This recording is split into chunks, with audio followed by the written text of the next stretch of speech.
Hello, John. Hi, Tess. Thank you so much for coming to see me today to share your story. It's a pleasure. I'm very sorry to hear about the loss of your beloved wife, Suzy. Yeah, she died just over a year ago.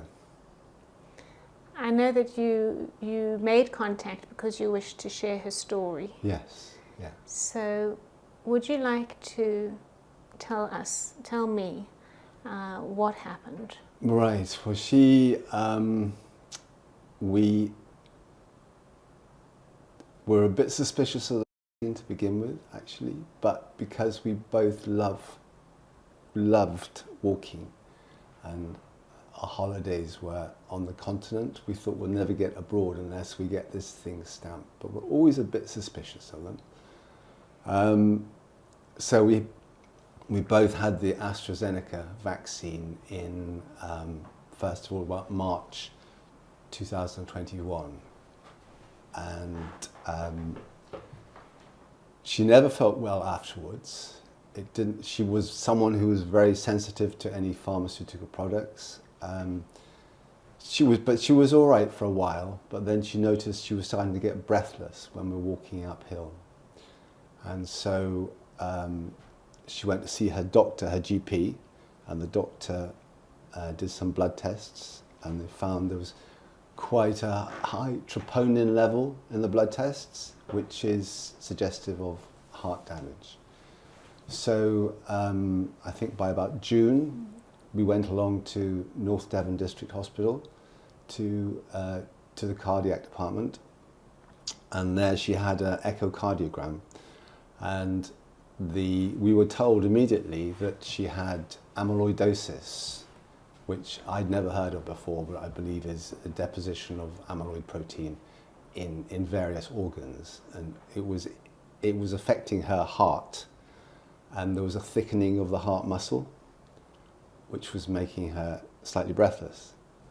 So we weren't really told much more than that, just that it was a condition that wasn't curable, but they could do things to alleviate any stress from that. So then we were told not to look it up on the internet, which was quite easy because we hadn't got a computer at the time. So we went home and just waited to see what would happen. So she continued to be, she was always extremely healthy, really, really healthy and fit. She was a very young 59-year-old. She could run like a child, just easily, no problem. And gradually her health began to deteriorate.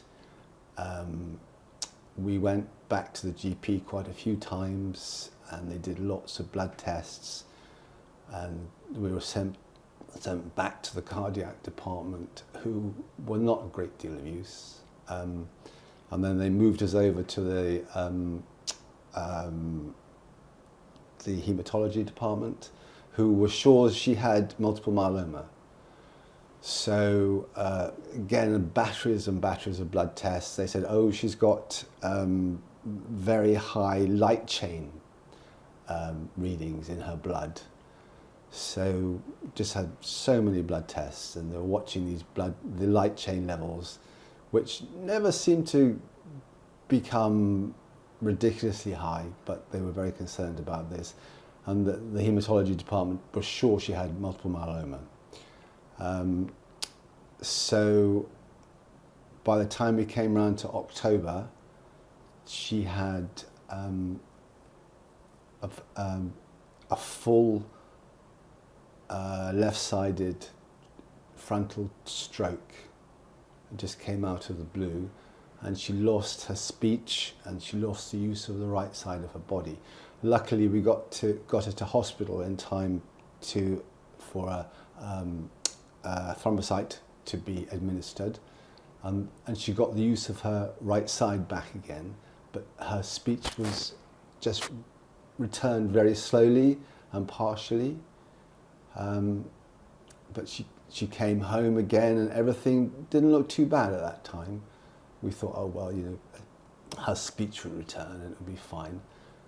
But her health did keep declining and declining and declining, and again, batteries of blood tests and lots of confusing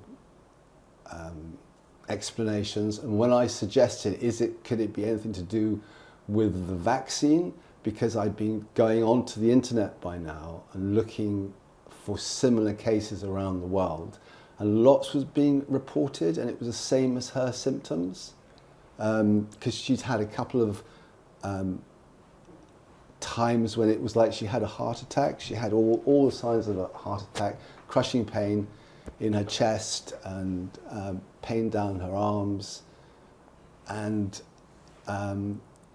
it all seemed to be the same as being reported worldwide. And every time I said to the doctors, could it be anything to do with the vaccine? They just completely denied it. They wouldn't even engage with me, and they never have engaged with me about the vaccine. It was they just flatly denied it, and it was not possible.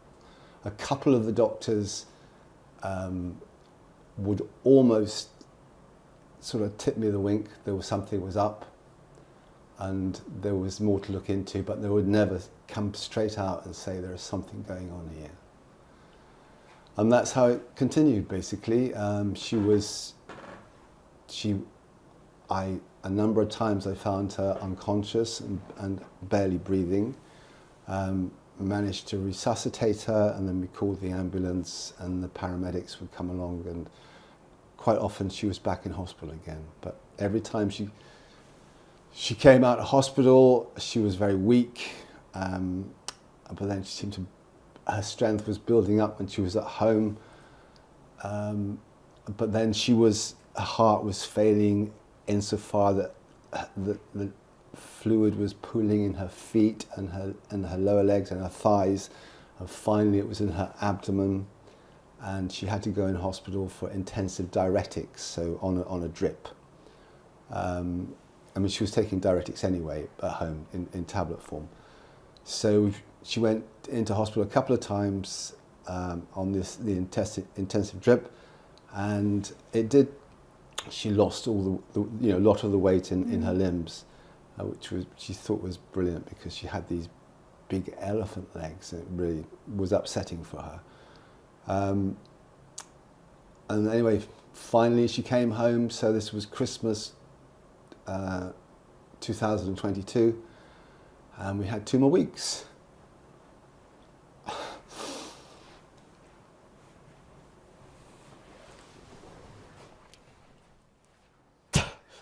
And then she kept collapsing again, and the last time we brought her around again, and she was breathing again, and the ambulance came, and they said, they actually said, "Oh, you don't think you need to go to hospital?"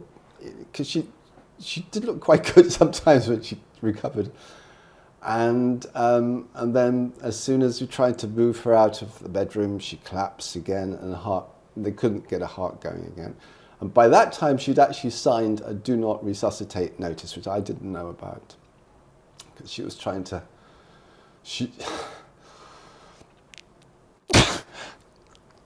I'm so sorry, John. It's okay. It's okay, take your time. Don't hurry. She knew how important it was for me to believe that she was going to recover soon. That's okay, fine. So she was trying to protect me. She was amazingly brave. Anyway. Well, as you are to be here telling the story, and it's so traumatic and painful for you. It is, but she was incredibly brave. And anyway, she went to hospital, and I went along half expecting to take her home again, like I had so many other times. But this time when I went in, she was they'd put her in they put some screens up in A&E, and so we had some privacy, so I could sit with her. And her breathing was very bad because she had a lot of fluid in the pleura of her lungs. And we'd been asking for it to be drained. It was drained once, and then they said they weren't going to do it again because she had amyloidosis. I, I got very angry, and I insisted they drained her lung. And then when they did drain just one lung, and there was about 5 litres of fluid, it was ridiculous. Because they laid her flat, and she couldn't breathe. It was like she was drowning. But when the fluid came out of her lungs, she was breathing more easily, and she was more peaceful. And she just sort of gently approached her last breath, and then she died. She was quite calm when she finally went, and she opened her eyes really wide and stared at the ceiling, and it was actually quite lovely. It was such a blessing that you were there with her. Yes, it was lovely that time was so important to be with someone when they die. And I feel so sorry for people who stopped from being with their loved ones when they were dying, because it was a dreadful thing to do, to stop people being with their loved ones. They could sign a waiver saying, well, if I catch COVID off this person, or whatever nonsense they were talking about, but to actually be prevented from being with your loved one when they die is outrageous, beyond outrageous. John, can you share a little bit about your perspective on the information that was shared about the vaccine beforehand, compared with your experience and your perspective after suffering the loss of Suzy? Beforehand, there was hardly any information about the vaccine. Didn't even know what. It's not strictly a vaccine, is it? It's a gene therapy. So, I mean, I know that now, yes. But at the time I didn't know. I was just thinking it was a vaccine. So, yeah, we didn't know anything, really. Nothing at all. Nothing. I did see at one stage there was a notice to the people who were administering the vaccine, and it was talking about if people had any form of capillary leakage syndrome, they shouldn't have the vaccine. So they knew that at that time. Sue was always, her eyes would hemorrhage quite easily. I don't know if that was any indication of capillary leakage syndrome, but she certainly reacted to the vaccine really badly, but not fatally, like some people have. Did Sue have one vaccine, one AstraZeneca? She had two. She had two. She had two. She was very doubtful about having the second one, but actually her sister had the second one, and she said, well, she'd been feeling rotten, but when she had the second one, she felt a lot better. So Sue thought, well, I'll give it a go. So she had the second one. Yes. Yeah. And did you mentioned that none of the doctors engaged you about your concerns that Sue's injuries could be due to or her conditions could be due to the COVID-19 vaccine? Yes. Have you since been able to have a conversation with any of them? No. Has anyone ever explained how the vaccines are supposed to work? No, I haven't. Any information I have got from the internet. My brother-in-law was a doctor, but he was a doctor, and he was sympathetic, and he said, yes, I think her injuries could have been caused by the vaccine, but he wouldn't go into it any more than that. He'd been retired for quite a few years, and anyway, I don't know. Yeah. Well, I think your suspicions certainly ring true, because as you mentioned, the COVID vaccines are not a normal style vaccine. They're a new technology. They're actually, as you say, a gene therapy. Yeah. And they give the body a recipe, gene code, to make spike protein, to actually use our own cells to make the protein. It's not clear whether there's an off switch, so potentially one's body could make a lot of... Just continuing to do it. Yeah. Yes, and then that protein would get deposited. So I think it's a very valid question that you have about whether or not Suzy's condition was related to the 19. Well, I mean, that is the one thing that was the one marker from that point. Her health went downhill rapidly. And then when you see all the evidence about the excess deaths, particularly in the younger population, it's incredible. It cannot be ignored. It's like, how could it be any more obvious? There was one incident at this time, and then in all these countries you get a huge spike in cardiac conditions and in strokes and heart attacks and things like that. It's like just unbelievable that nobody's paying any attention. I mean, how did you access that information? Because I can speak from my perspective as a doctor and scientist who's been trying to get this information to the public. We've been censored so much, and and the mainstream media has just completely ignored us and silenced us.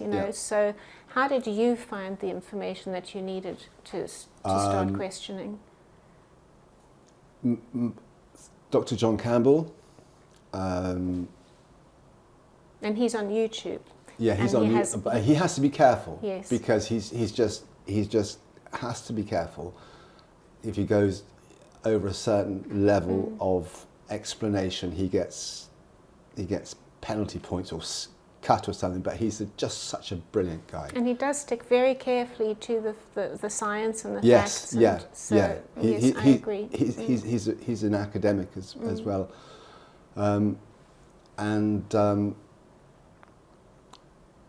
I saw there's some things from America which talk about the effects of, and also Russell Brand. So I mean, I know not to everyone's taste, but I quite like him, and he does speak a lot of things which seem to be true. Yeah. Yes. Yeah. Yeah.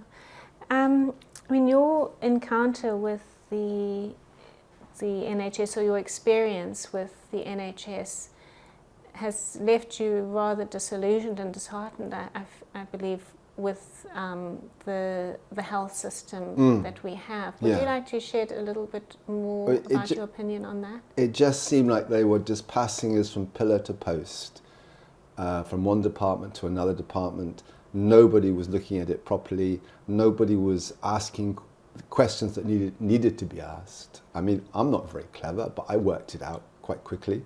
And they were just not looking at it. It's like, no, we're not looking over there. We're not taking it. And if you say, well, what about?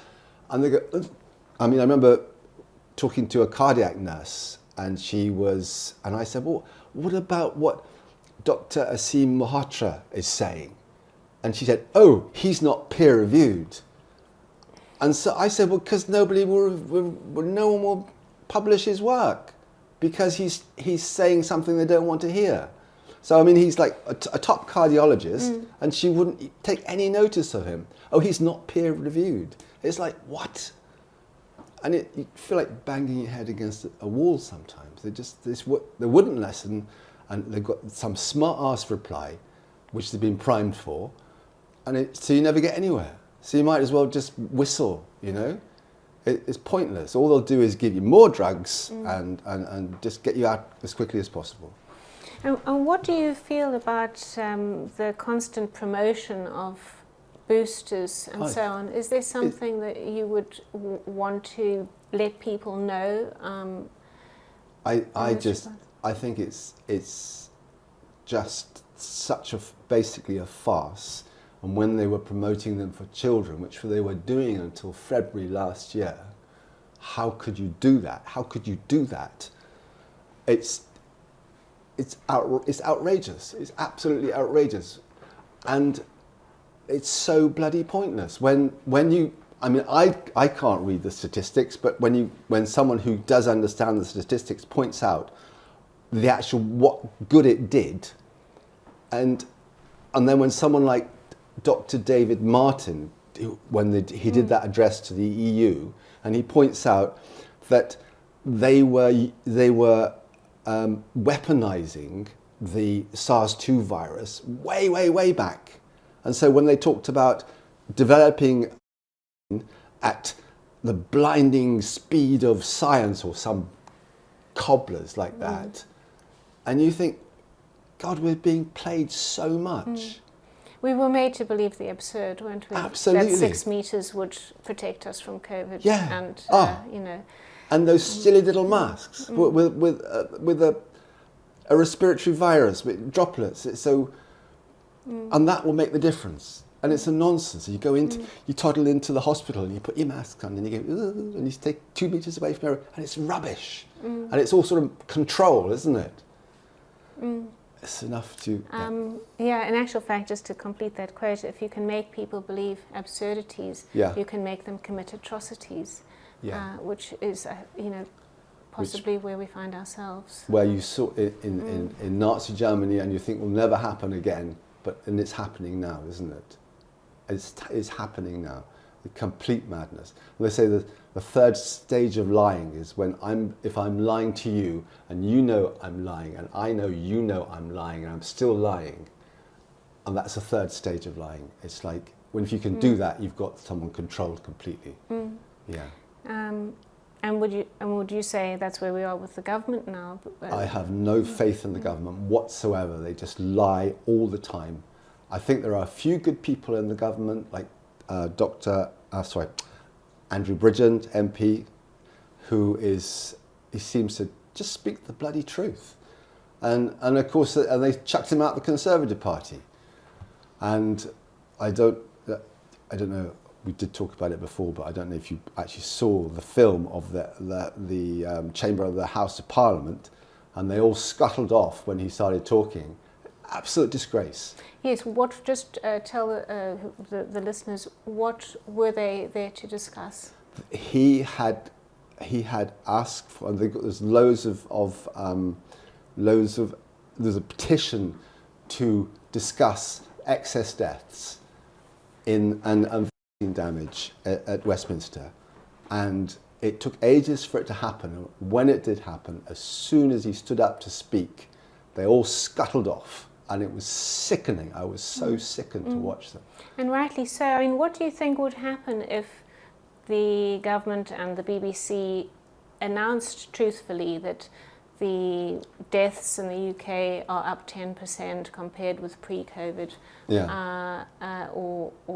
and substantially more than during the first years of COVID? You know, what do you think the public would think? I honestly don't know, because I've talked to a lot of people and probably get unreasonable sometimes, and so I'm sort of a little bit shunned. People see me walking along, and I can see they veer off somewhere. It can be so frightening though, can't it? Yeah, because people they've had the vaccine, I think they're worried, if this is true, then I'm at risk. If this is true, we can't trust the government. And it's like, what do we trust if we can't trust the government? And then you see all this shenanigans with the World Health Organization and the WEF, and then when you're, people are supporting them. You get American senators turning up at the WEF, the World Economic Forum, and you think, why? What are they doing this for? And you know that something's coming down the pipeline. They're talking about another virus X or something like that. And what are they going to do? And this time, I think we missed having the vaccine mandated just by a small amount. Yeah, this does seem to be what they're manoeuvring. They want that, don't they? They want to vaccinate everybody. And the big question is, why do they want that? Why do they want us to be vaccinated? Is it because they love us? They want to save us? Because what's his name? Bill Gates has been always banging on about overpopulation. So isn't that what you want, mate? Don't you want us to drop off our perches? It's like something else is going on. There's something deeply sinister going on. And we need to wake up and look to see what it is. Gosh, John, you've been on such a journey since 2021. I'm sure there are many people who can empathize with it, who've had similar experiences, who've lost loved ones, and who are experiencing poor health themselves. Mm-hmm. Yes. There's a lot of people experiencing really poor health, and then they're getting no help, very, very limited help. It's very, very upsetting if you see them interviewed. Dr. John interviewed a guy the other day, and he's absolutely shattered what happened to him. I mean, he was a super fit bloke, and now he can hardly do anything, in terrible pain. And anyway, sorry. Sorry for interrupting. What you're describing is so common now, you know, and people receive it, sort of the information anecdotally, and it almost seems like, well, he's, you know, might be the only one, but there are so many, and there are injury support groups that are being established around the world. There's the UK CV family, and there's React 19 in the US. Well, it's international and so on. But people who do speak out about injuries have often not been well received and been criticised, and some even,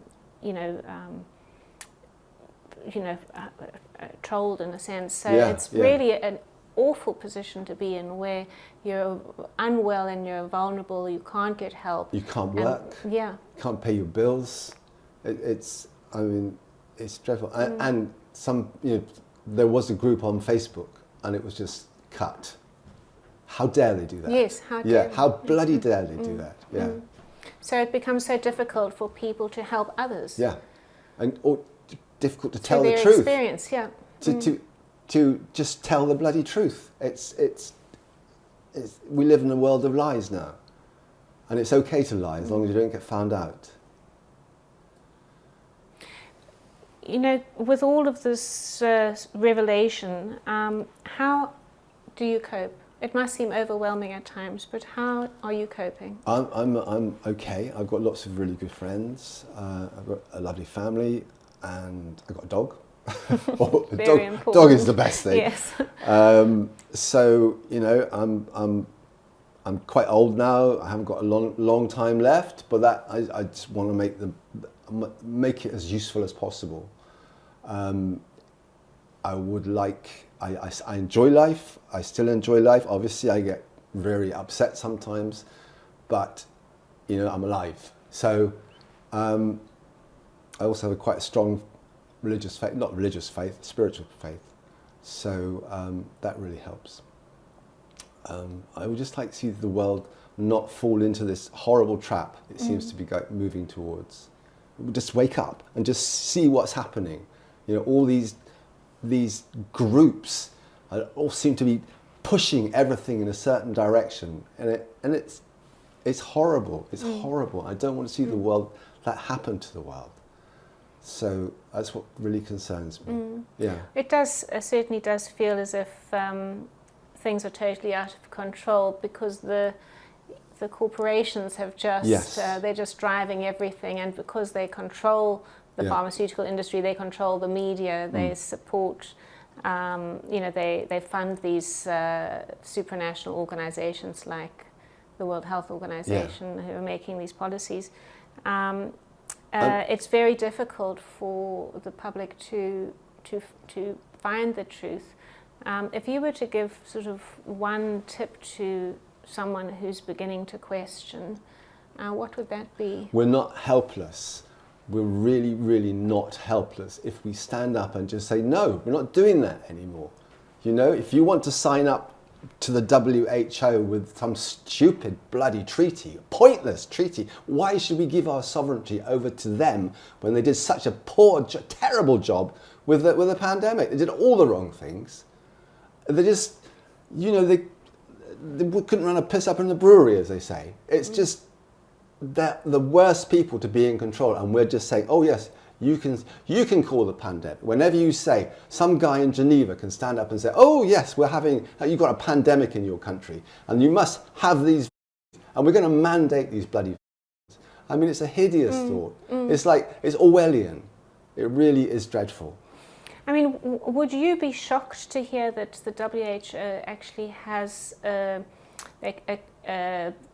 drug safety database, and on that database they have more than 5 million records of adverse vaccine reactions and reports? So that's more than 5 million people from around the world, and there are 58,000 deaths reported there. Yeah, I'm not surprised.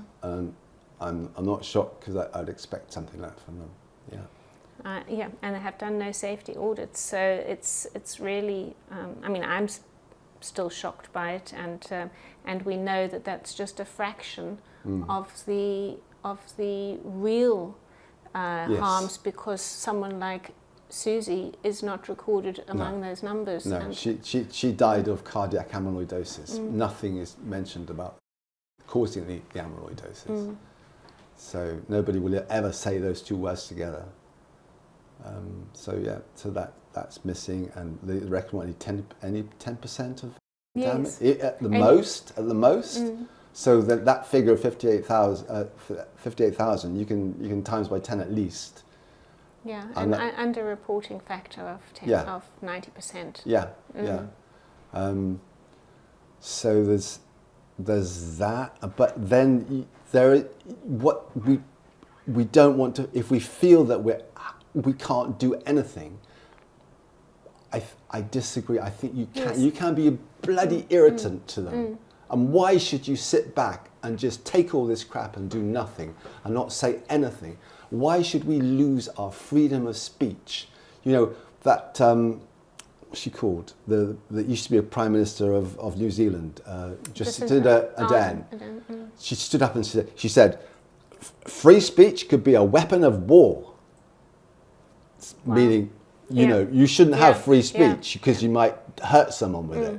And she said, what do you do if someone doesn't believe in climate change? Well, what sort of climate change? What are you talking about?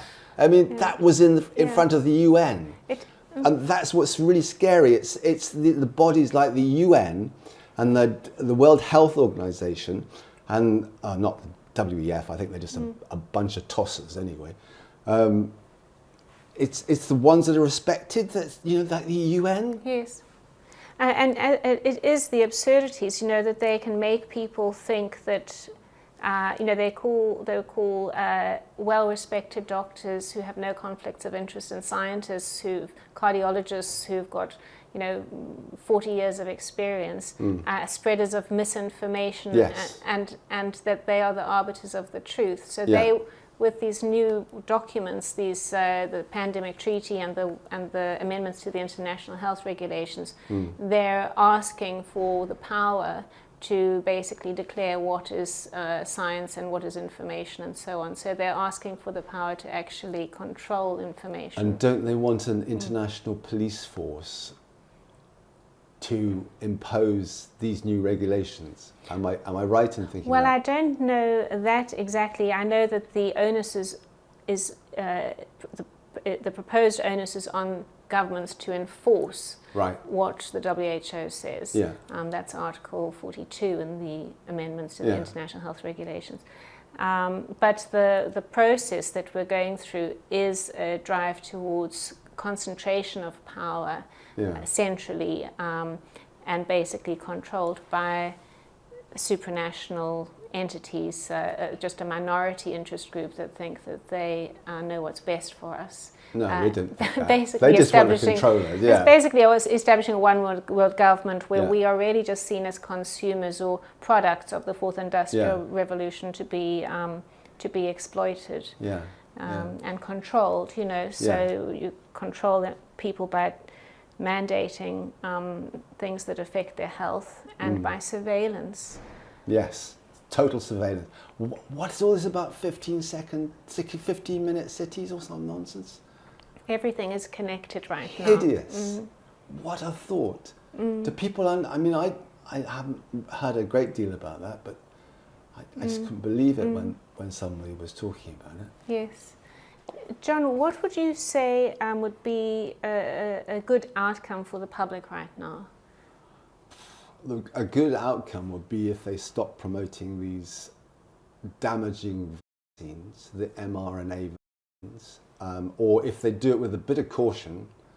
At the moment in this country, they're only going to people over 75, is it?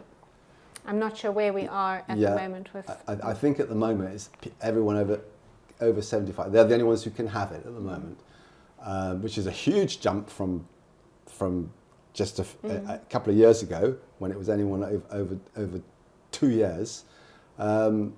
So I think a good outcome would be if people started really questioning these, really got the information about damage, and really got a bit of a hold on where the world is going to. What are these players and what they're trying to push? And if they can see the connection that's going on. And it'd be good if we had some media that we could trust. I mean, even the bloody BBC, for God's sake, and they have a special department of misinformation and disinformation. Just lying. It's dreadful. It is dreadful. But I can't thank you enough for just coming forward and being so brave and sharing your perspective. And I want to ask, is there anything else you'd like to say?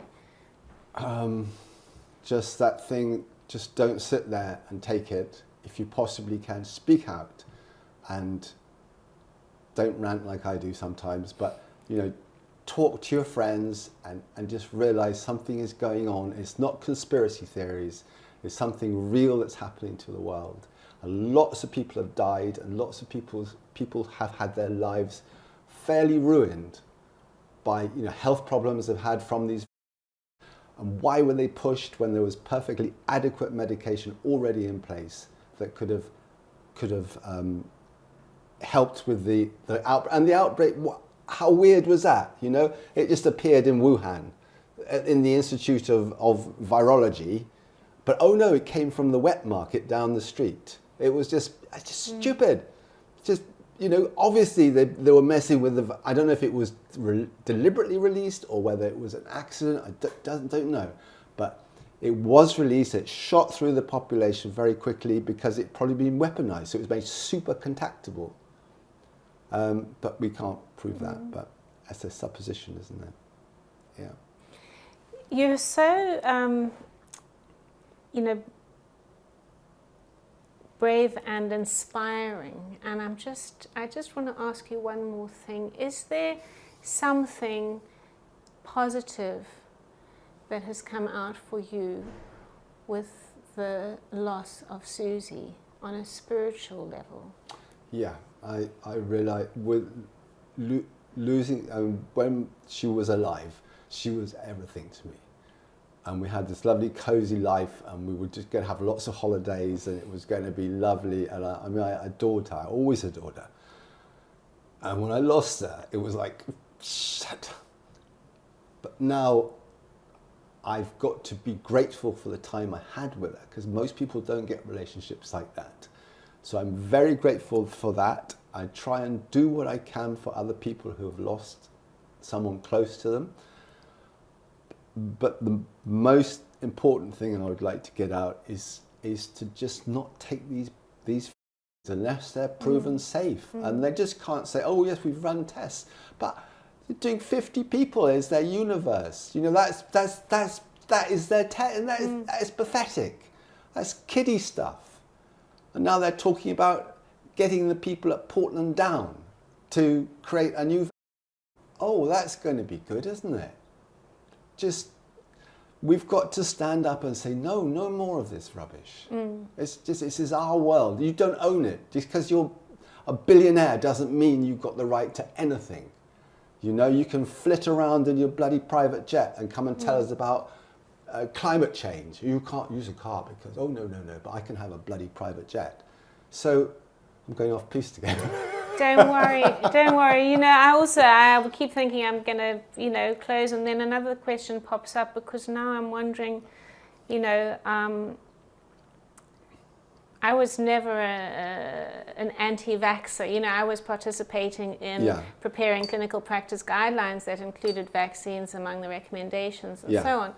So what do you think now, having met me? You might probably have heard in the media that I'm some sort of right-wing anti-vaxxer, or maybe you haven't, but what would your perspective, what would you tell people who might have heard that about me, or heard that the World Council for Health is some pseudo-medical anti-vax organization or something like that? Yeah, I read that on Wikipedia, and it just shows what a load of rubbish Wikipedia can be. And they're controlling even things in Wikipedia. So question everything. I've heard about you before, but I heard only good things. Thank goodness. You're highly esteemed, and just question everything. Don't go to sleep. We can't afford to go to sleep, because if we go to sleep, these buggers are going to be in control of everything. And the other thing is cash. Do not let cash disappear. You must keep cash going, because if you lose cash, then they'll control everything. They can cut, like they did in Canada. What's his name? Justin Trudeau. I mean, what a thug. He was awful. And he just stopped their bank accounts because they were the truckers, because they were protesting against the vaccines. It's like, what? Do you want this sort of world? You have to wake up and do something. Yeah. John, thank you so much. Thank you very much. You're an inspiration. Well, you're the inspiration. It's just I'm just ranting a bit.